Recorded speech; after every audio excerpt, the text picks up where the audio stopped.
ಶ್ರೀ ಗುರುಭ್ಯೋ ನಮಃ. ಹರಿ ಓಂ. ನರಸಿಂಹೋ ಅಖಿಲಾಜ್ಞಾನಮತಧ್ವಾಂತ ದಿವಾಕರಃ ಜಯತ್ಯಮಿತ ಸಜ್ಞಾನ ಸುಖಶಕ್ತಿ ಪಯೋನಿಧಿ. ಶ್ರೀ ಗುರುಭ್ಯೋ ನಮಃ. ಹರಿ ಓಂ. ಹರಿಭಕ್ತಿ ಸಾರದ 19ನೇಯ ಪದ್ಯದಲ್ಲಿ ನಾವು ಇದ್ದೇವೆ. ವರಕವಿಗಳ ಮುಂದೆ ನರಕವಿಗಳ ವಿದ್ಯೆ ತೋರಬಾರದು ಅಂತ ಒಂದು ಮಾತು, ದಾಸರು ಹೇಳಿದಂತಹ ಅದ್ಭುತವಾದ ಮಾತು. ಶ್ರೇಷ್ಠರಾದಂತಹ ಕವಿಗಳ ಮುಂದೆ ನರಕವಿಗಳು ಅಂದರೆ ನಾವು ಶ್ರೇಷ್ಠರಲ್ಲದೇ ಇರತಕ್ಕಂತಹ ಕವಿಗಳು ಅಂತ ತಿಳಿದಂತಹ, ನಮ್ಮಷ್ಟಕ್ಕೆ ನಾವೇ ತಿಳಿದಂಥವರ ವಿದ್ಯೆಯನ್ನು ಎಂದಿಗೂ ಪ್ರದರ್ಶನ ಮಾಡಬಾರದು. ಹಾಗಾಗಿ ಅನೇಕ ಜ್ಞಾನಿಗಳು, ಮುನಿಗಳು ಎಲ್ಲರೂ ಕೂಡ ನಿನ್ನ ನಾಮಾಮೃತ ಅನ್ನುವಂತಹ ಒಂದು ಸಮುದ್ರ ಇದೆ, ಈ ಸಮುದ್ರ ಏನಿದೆಯಲ್ಲ, ಈ ಸಮುದ್ರದಲ್ಲಿ ಒಂದೊಂದನ್ನು ಕೂಡ ನಿನ್ನ ಮೂರ್ತಿಯ ತೇಜಸ್ಸಾಗಿರಬಹುದು, ನಿನ್ನ ಕ್ರಿಯೆ ಆಗಿರಬಹುದು, ಇದೆಲ್ಲವನ್ನೂ ಕೂಡ ಉತ್ತಮರಾದಂತಹ ಜ್ಞಾನಿಗಳು ತಮ್ಮ ನಾಮಾಮೃತ ಎನ್ನುವಂತಹ ಸಮುದ್ರದಲ್ಲಿ ವರ್ಣನೆಗೆ ಬಳಸಿಕೊಳ್ತಾರೆ. ಅಂತಹ ಬುದ್ಧಿವಂತಿಕೆ ನನ್ನಲ್ಲಿ ಇಲ್ಲ, ಆದರೂ ಕೂಡ ನೀನು ನನ್ನನ್ನು ರಕ್ಷಣೆ ಮಾಡು. ಹಿಂದೆ ಕೇಳಿದ್ದೇವಲ್ಲ, ಹರಿಭಕ್ತಿ ಸಾರದ ಚರಿತೆಯನ್ನು ಹರಿಭಕ್ತರಾಲಿಸುವಂತೆ ರಚಿಸುವೆ ಅಂತ.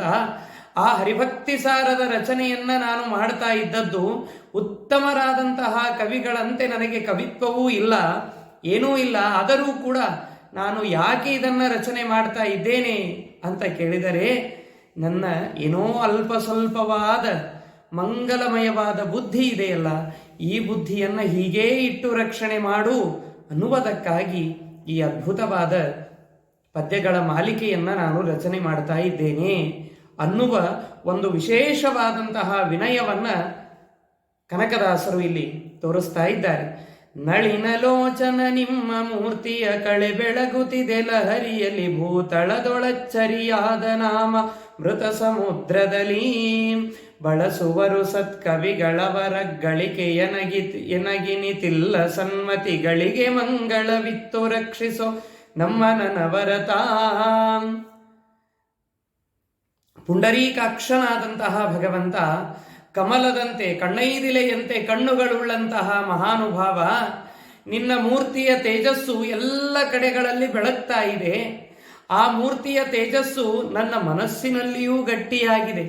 ಅಂತೆಯೇ ವಿಜಯದಾಸರು ತಿರುಪತಿಯ ಶ್ರೀನಿವಾಸನ ಸನ್ನಿಧಾನಕ್ಕೆ ಹೋದಾಗ ದರ್ಶನವಾಗದೇ ಇದ್ದಾಗ ಶ್ರೀನಿವಾಸನಿಗೆ ಹೇಳಿದ್ದೇನು, ನಿನ್ನ ಅದ್ಭುತವಾದಂತಹ ಮೂರ್ತಿ ನನ್ನ ಮನಸ್ಸಿನಲ್ಲಿ ಇದೆ, ನನ್ನ ಧ್ಯಾನದಲ್ಲಿ ಇದೆ. ಧ್ಯಾನಕ್ಕೆ ಸಿಲುಕುವೆ ನಿನ್ನ ಕಾಣಲಿಬಹುದು, ಜ್ಞಾನಿಗಳು ಎನಿತು ಬರುವರು ಅಲ್ಲಿಗೆ. ಅನಂತ ಜನ್ಮದಲ್ಲಿ ಜಪತಪ ವ್ರತ ಹೋಮ, ಏನು ಮಾಡಿದರಿಷ್ಟು ಜನ ಕೂಡುವುದು ದೇವ. ನೀನಿದ್ದ ಸ್ಥಾನದಲ್ಲಿ ಸರ್ವ ಪುಣ್ಯಕ್ಷೇತ್ರ, ನೀನಿದ್ದ ಸ್ಥಾನದಲ್ಲಿ ಸಕಲ ತೀರ್ಥ, ನೀನಿದ್ದ ಸ್ಥಾನದಲ್ಲಿ ಸಮಸ್ತ ತಾತ್ವಿಕರು. ನಾನೆತ್ತ ಬರುವುದೋ ನಿನಗೆ ತಿಳಿಯದೆ ಸ್ವಾಮಿ, ನಿನ್ನ ದರ್ಶನಕ್ಕೆ ಬಂದವನಲ್ಲವೋ. ಪುಣ್ಯವಂತರ ದಿವ್ಯ ಚರಣ ನೋಡಲು ಬಂದೆ, ಮಹಾಪುಣ್ಯವಂತರ ದಿವ್ಯ ಚರಣ ನೋಡಲು ಬಂದೆ. ಧ್ಯಾನಕ್ಕೆ ಸಿಲುಕುವೆ ನಿನ್ನ ಕಾಣಲಿಬಹುದು, ನಿನ್ನ ತೇಜಸ್ಸು, ನಿನ್ನ ಕ್ರಿಯೆ, ನಿನ್ನ ಶಕ್ತಿ, ನಿನ್ನ ಅಗಮ್ಯವಾದಂತಹ ಮಹಿಮೆಯ ರೂಪ ನನ್ನ ಮನಸ್ಸಿನಲ್ಲಿ ಗಟ್ಟಿಯಾಗಿ ಉಳಿದಿದೆ.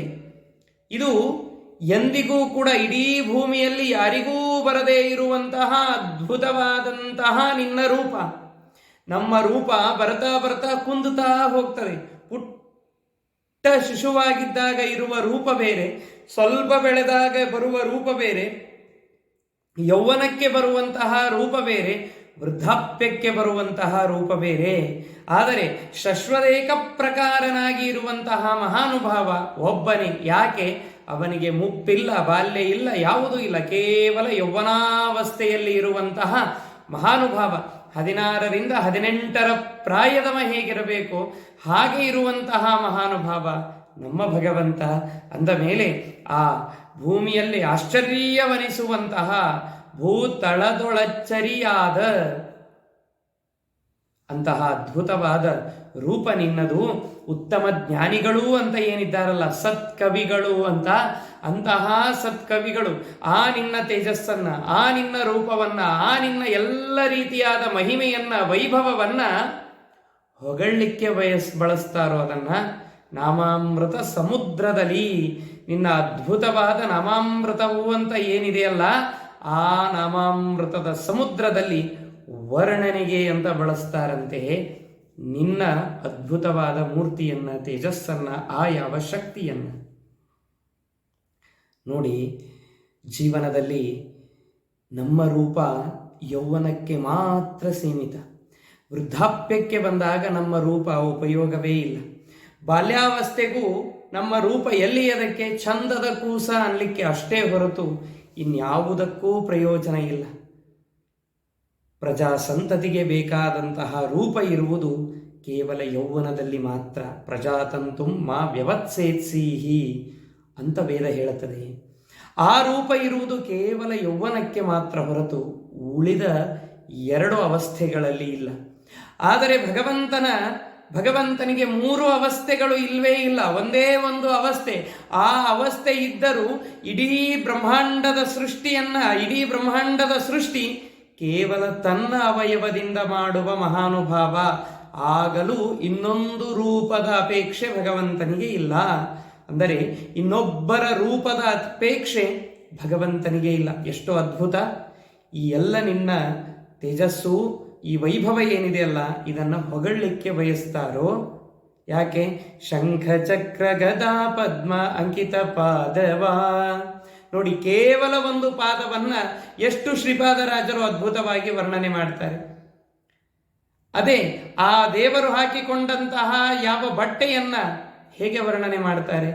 ನೀಲವರ್ಣದಿಂದೊಪ್ಪುವ ಸುಂದರ ಶುಭಕಾಯ ಇಂದಿರೆ ಲೋಲ ತ್ರಿಜಗ ಮೋಹನಾಕಾರ ಕೊರಳ ಪದಕ ಮಾಲೆ ಕೌಸ್ತುಭ ಮುಕುಟ ಮಣಿಹಾರ ರತ್ನದುಂಗುರ ಕಾಲಲ್ ಹೊಳೆಯುವ ಗೆಜ್ಜೆ ಸರಪಳಿ ಶೀಲ ವೈಷ್ಣವ ನಾಮ ಪಣಿಯಲಿ ಕಾಲರಕ್ಕಸ ಕುಲ ಸಂಹಾರನ ಪಾಲ ಸಾಗರ ಕನ್ಯವರನ ಪಾಲ ಮುರ್ಲೋಕ ಸಾರ್ವಭೌಮನ ಮೇಲು ಭೂವೈಕುಂಠದಲ್ಲಿ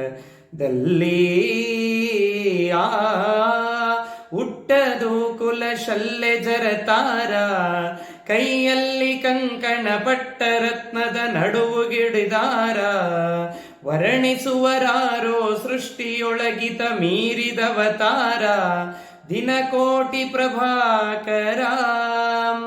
ಇಂತಹ ಅದ್ಭುತವಾದ ನಿನ್ನ ರೂಪವನ್ನ ಸತ್ಕವಿಗಳು ವರ್ಣಿಸ್ಲಿಕ್ಕೆ, ಆ ವರ್ಣನೆಯಿಂದ ನಿನ್ನ ನಾಮಾಮೃತದ ಸಮುದ್ರವೇ ಉತ್ಪನ್ನವಾಗ್ತದೆ ಮಹಾನುಭಾವ.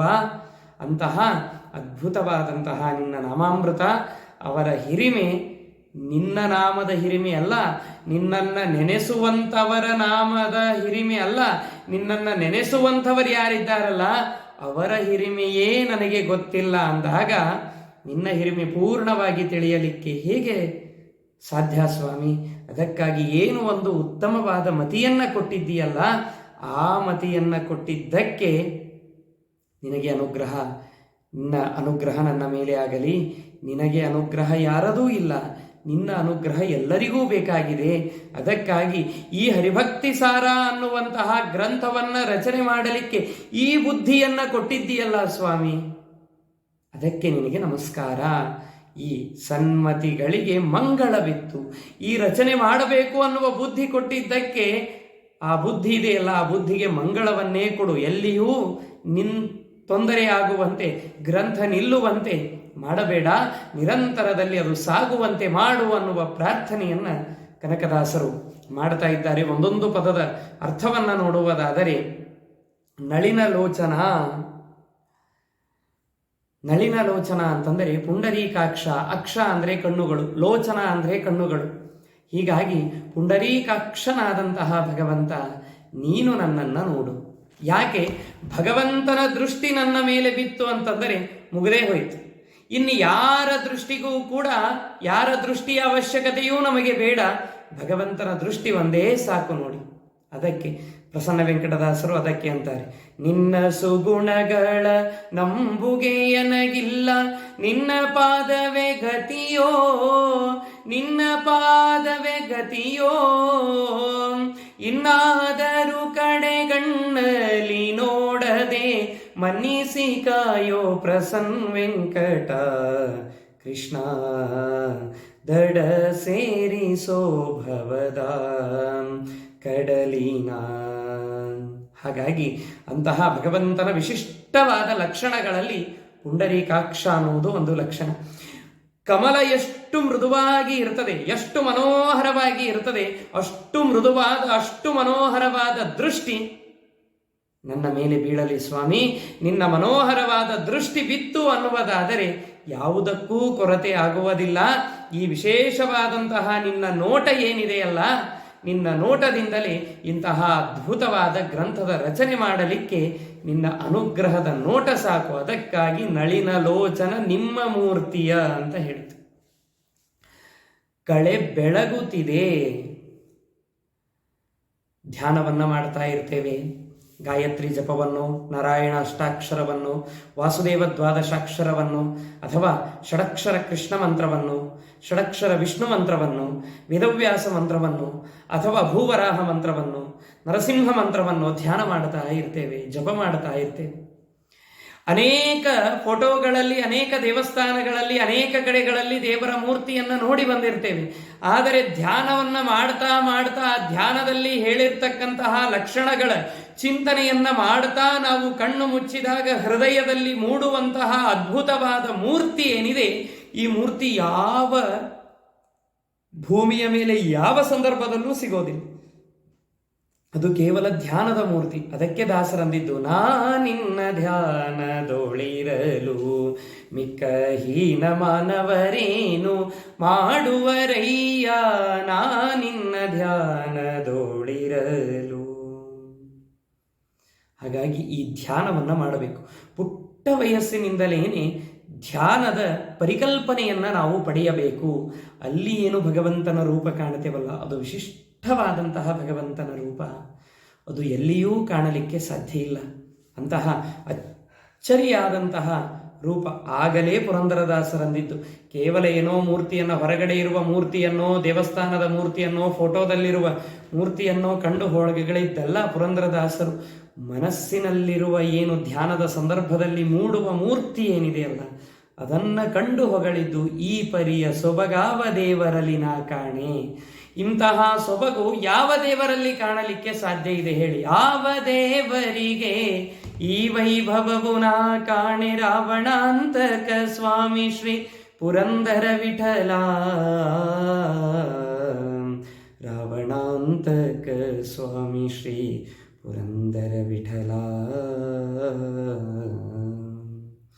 ಅಂತಹ ವೈಭವದ ಮೂರ್ತಿ ಕಾಣುವುದು ಧ್ಯಾನಕ್ಕೆ ಕುಳಿತಾಗ ಮಾತ್ರ. ಅಂತಹ ಅದ್ಭುತವಾದಂತಹ ಮೂರ್ತಿ.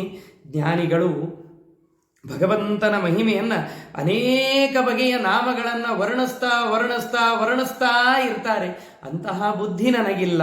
ಭೂತಳದೊಳಚ್ಚರಿಯಾದ ನಾಮಾಮೃತ ಸಮುದ್ರದಲ್ಲಿ ಬಳಸುವರು ಸತ್ಕವಿಗಳವರೆಗಳಿಕೆ ಎನಗಿನಿತಿಲ್ಲ.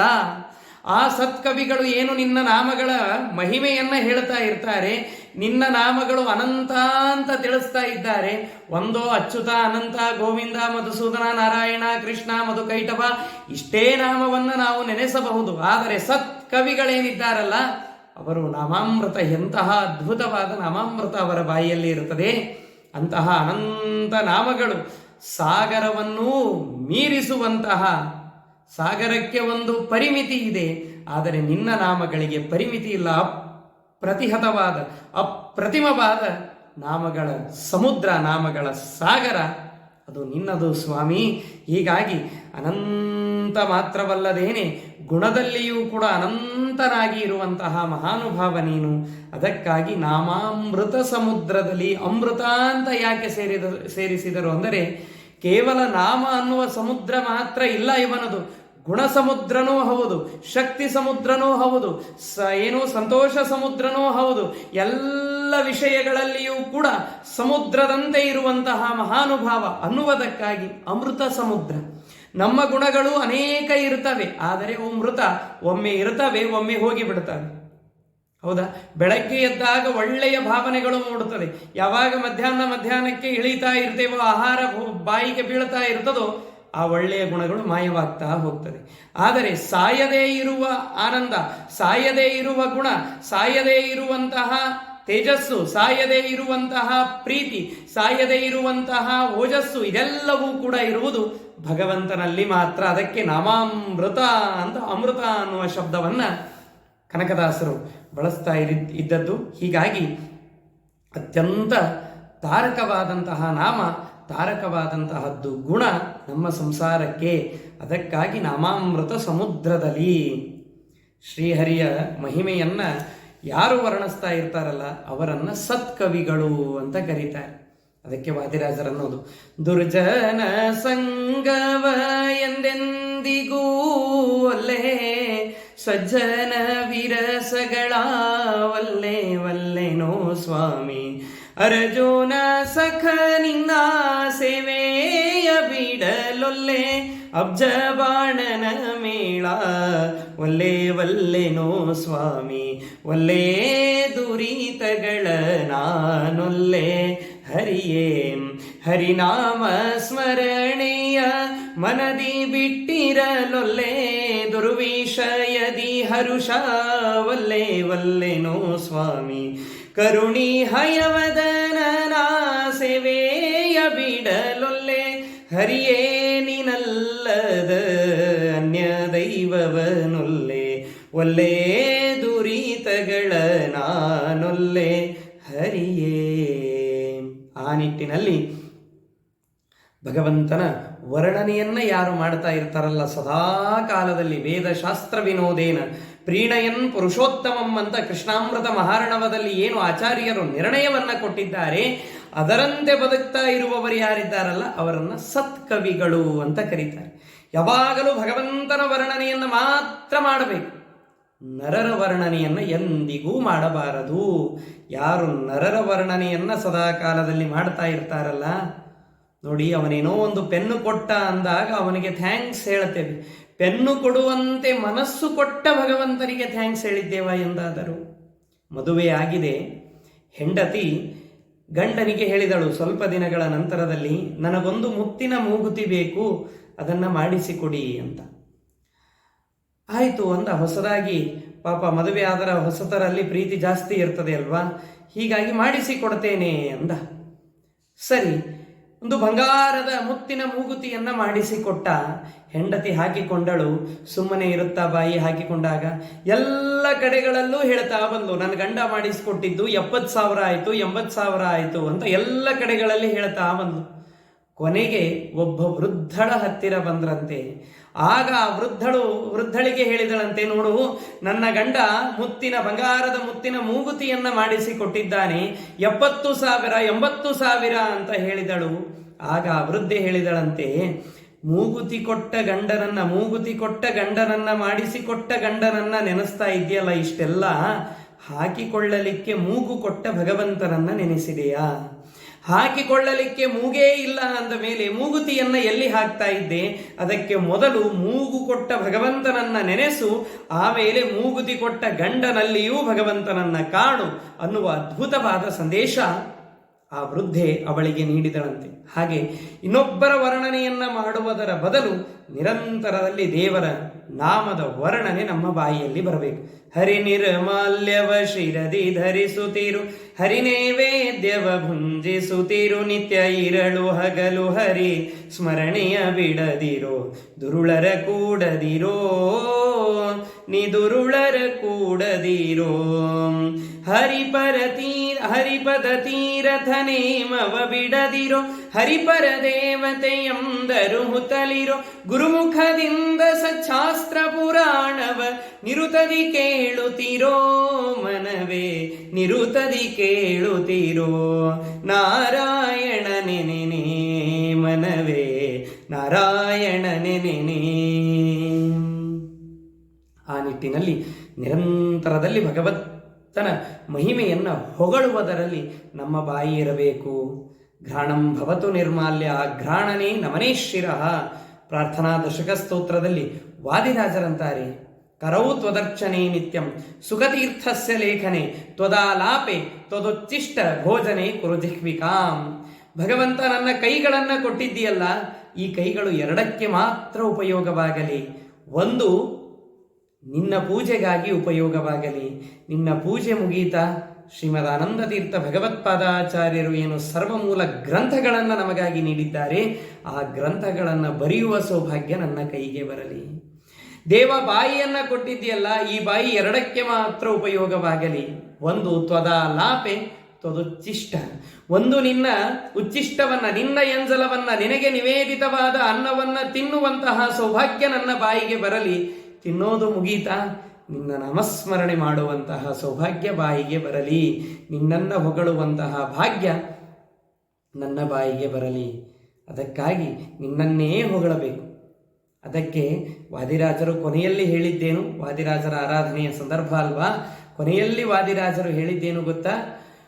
ಹೀನ ಕರ್ಮಗಳೆಲ್ಲ ಹಯಮುಖ ದೇವನೇ ನೀನೆಣಿಸದಲೇ ಕಾಯೋ, ಜ್ಞಾನಿಗಳ ರಸನೆ ದಯವಿಟ್ಟು ನಿನ್ನನ್ನೇ ಧ್ಯಾನಿಸುವಂತೆ ಮಾಡೋ ಹಯವದನ. ಆವ ರೀತಿಯಿಂದ ನೀಯನ್ನ ಸಲಹುವೆ ಶ್ರೀ ವಿಭು ಹಯವದನ, ಶ್ರೀ ವಿಭು ಹಯವದನ. ಹಾಡಿದರೆ ಎನ್ನೊಡೆಯನ ಹಾಡುವೆ, ಬೇಡಿದರೆ ಎನ್ನೊಡೆಯನ ಬೇಡುವೆ, ಒಡೆಯನಿಗೆ ಒಡಲನು ತೋರುವೆ. ಅಷ್ಟು ಮಾತ್ರ ಸಾಕು ಸ್ವಾಮಿ, ಇನ್ನೇನು ಬೇಡ. ಅದಕ್ಕೆ ಶಂಕರರು ಒಂದು ಮಾತನ್ನ ಹೇಳ್ತಾರೆ, ಏನಂತ ಗೊತ್ತಾ? ಇನ್ನೊಬ್ಬರನ್ನ ಬೇಡುವಂತೆ ಮಾಡಬೇಡ. ಗೋಪಾಲದಾಸರು ಅಂತಾರೆ, ಪರರ ಬೇಡದಂತೆ ಮಾಡಯ್ಯ ಹರಿಯೇ ಅಂತ. ಹಾಗೆ ಆ ನಿಟ್ಟಿನಲ್ಲಿ ಇನ್ನೊಬ್ಬರನ್ನ ಹೊಗಳುವ ಬದಲು, ನರರನ್ನ ಹೊಗಳುವ ಬದಲು ನಾರಾಯಣನನ್ನ ಹೊಗಳುವಂತಹ ಭಾಗ್ಯ ನಮ್ಮದಾಗಬೇಕು. ಅಂತಹ ಸದಾಕಾಲದಲ್ಲಿ ನಾರಾಯಣನನ್ನೇ ಹೊಗಳುವಂತಹ ವ್ಯಕ್ತಿಗಳೇನಿದ್ದಾರೆ ಅವರು ಸತ್ಕವಿಗಳು ಅಂತ ಅನಿಸಿಕೊಳ್ಳುತ್ತಾರೆ. ಇದು ಒಂದು ಅರ್ಥದಲ್ಲಿ. ಇನ್ನೊಂದು ಅರ್ಥವೂ ಇದೆ ಸತ್ಕವಿಗಳು ಅನ್ನುವುದಕ್ಕೆ. ಸತ್ ಶಬ್ದ ಸದಿತಿ ಪ್ರಾಣ ಅಂತ. ಸತ್ ಅನ್ನುವಂತಹ ಶಬ್ದ ವಾಯುದೇವರನ್ನ, ಮುಖ್ಯ ಪ್ರಾಣದೇವರನ್ನ ತಿಳಿಸಿಕೊಡುತ್ತದೆ. ಆ ಮುಖ್ಯ ಪ್ರಾಣದೇವರನ್ನ ತಿಳಿಸಿಕೊಡುವಂತಹ ಸತ್ ಶಬ್ದ ಆ ಮುಖ್ಯ ಪ್ರಾಣರು ರಚನೆ ಮಾಡಿದಂತಹ ಶಾಸ್ತ್ರದಲ್ಲೇನೆ ಅನುರಕ್ತರಾಗಿ ಯಾರು ಇರ್ತಾರಲ್ಲ ಅವರು ಸತ್ಕವಿಗಳು. ಅದಕ್ಕೆ ವ್ಯಾಸರಾಜರ ಆರಾಧನೆಯೂ ಹೌದಲ್ವಾ? ಜನ್ಮವೇತ್ತಿ ಮಧ್ವಮತವ ಅನುಸರಿಸಿ ನಡೆಯಿರೋ, ಸಮ್ಮಾನದಿ ಸಿರಿ ಕೃಷ್ಣ ತನ್ನ ಲೋಕ ಕೊಡುವನೋ.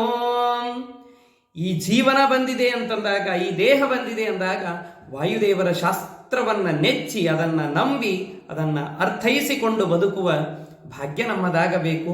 ಹಾಗೆ ಯಾರು ವಾಯುದೇವರ ಶಾಸ್ತ್ರವನ್ನ ನೆಚ್ಚಿಕೊಂಡು ಬದುಕ್ತಾ ಇರ್ತಾರೆ, ಯಾರು ವಾಯುದೇವರು ರಚನೆ ಮಾಡಿದಂತಹ ಶಾಸ್ತ್ರಗಳ ಮಧ್ಯದಲ್ಲಿ ತೇಲಾಡ್ತಾ ಇರ್ತಾರೆ, ಅಂಥವರು ಸತ್ಕವಿಗಳು ಅಂತ ಅನಿಸಿಕೊಳ್ತಾರೆ. ಇವತ್ತೆಲ್ಲ ನಾವು ಸತ್ತ ಕವಿಗಳು, ಸತ್ಕವಿಗಳಲ್ಲ. ಹೀಗಾಗಿ ನಾವೂ ಸತ್ಕವಿಗಳು ಆಗಬೇಕು ಅನ್ನುವುದಾದರೆ ಈ ಎರಡು ಮಹತ್ತರವಾದ ಗುಣಗಳು ನಮ್ಮಲ್ಲಿ ಬರಬೇಕು. ಹಾಗೆ ಸದಿತಿ ಬ್ರಹ್ಮ ಅಂತ ಯಾವಾಗಲೂ ಆ ಬ್ರಹ್ಮನನ್ನ, ದೇವರನ್ನ ಆರಾಧಿಸುವಂತಹ ಭಕ್ತರೇನಿದ್ದಾರೆ ಅವರನ್ನ ಸತ್ಕವಿಗಳು ಅಂತ ಕರೀತಾ ಇದ್ದಾರೆ. ಇಂತಹ ಹರಿಭಕ್ತಿ ಸಾರ ಆ ಸತ್ಕವಿಗಳಿಗೆ ಇರಬೇಕಾದಂತಹ ಬುದ್ಧಿ ನನ್ನಲ್ಲಿ ಇಲ್ಲ. ಆದರೂ ಕೂಡ ನೀನು ರಚನೆ ಮಾಡು ಅಂತ ಏನು ಬುದ್ಧಿಯನ್ನ ಹಾಕಿದ್ದೀಯಲ್ಲ, ಆ ಬುದ್ಧಿಗೆ ಮಂಗಳವನ್ನ ಕೊಡು. ಅದರಿಂದಲೇ ಮಂಗಳ ಇದ್ದರೆ ಗ್ರಂಥ ಪೂರ್ಣವಾಗ್ತದೆ. ಆ ಮಂಗಳವನ್ನ ನನಗೆ ಕೊಟ್ಟು ರಕ್ಷಣೆ ಮಾಡು ಅನ್ನುವ ಚಿಂತನೆಯನ್ನ ಕನಕದಾಸರು ತಿಳಿಸ್ತಾ ಇದ್ದಾರೆ. ಇದರಲ್ಲಿ ಕನಕದಾಸರ ವಿನಯ ತೋರ್ತದೆ. ವಿನಯೋಹಿ ಭೂಷಯತಿ ಸರ್ವರಸಂ. ನಮ್ಮಲ್ಲಿ ವಿನಯ ಇರಬೇಕು. ವಿದ್ಯಾ ದದಾತಿ ವಿನಯಂ. ಇಷ್ಟು ವಿನಯವನ್ನ ಕನಕದಾಸರು ತೋರಿಸ್ತಾ ಇದ್ದಾರೆ ಅಂದರೆ ವಿದ್ಯೆ ಎಷ್ಟು ಇರಬಹುದು ಕನಕದಾಸರಲ್ಲಿ ಯೋಚನೆ ಮಾಡಿ. ಉಳಿದ ಗ್ರಂಥಗಳ ಅಧ್ಯಯನದಿಂದ ವಿದ್ಯೆಯನ್ನ ಅಳೆಯೋದೇನು ಬೇಕಾಗಿಲ್ಲ ಕನಕದಾಸರದು. ಆದರೆ ಅವರ ವಿನಯವನ್ನ ಕಂಡಾಗಲೂ ಕೂಡ ಕನಕರ ವಿದ್ಯೆ ಏನು ಅನ್ನೋದು ಅರ್ಥವಾಗ್ತದೆ. ಹೀಗಾಗಿ ಎಲ್ಲ ರಸಗಳಲ್ಲಿ ಶ್ರೇಷ್ಠವಾದಂತಹ ರಸ ಅದು ವಿನಯ.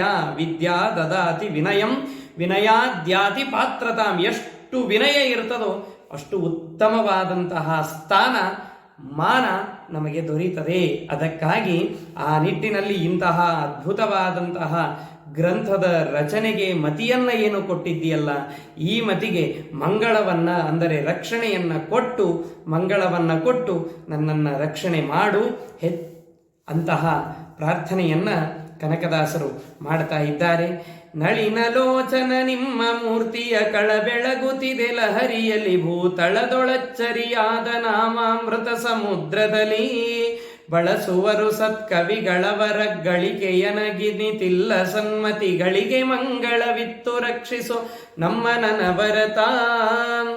ಶ್ರೀಕೃಷ್ಣಾರ್ಪಣಮಸ್ತು. ಅನೇನ ಭಾವಿಯ ಪುಣ್ಯಂ ತದಾಪ್ನೋತು ಗುರುರ್ಮಮ.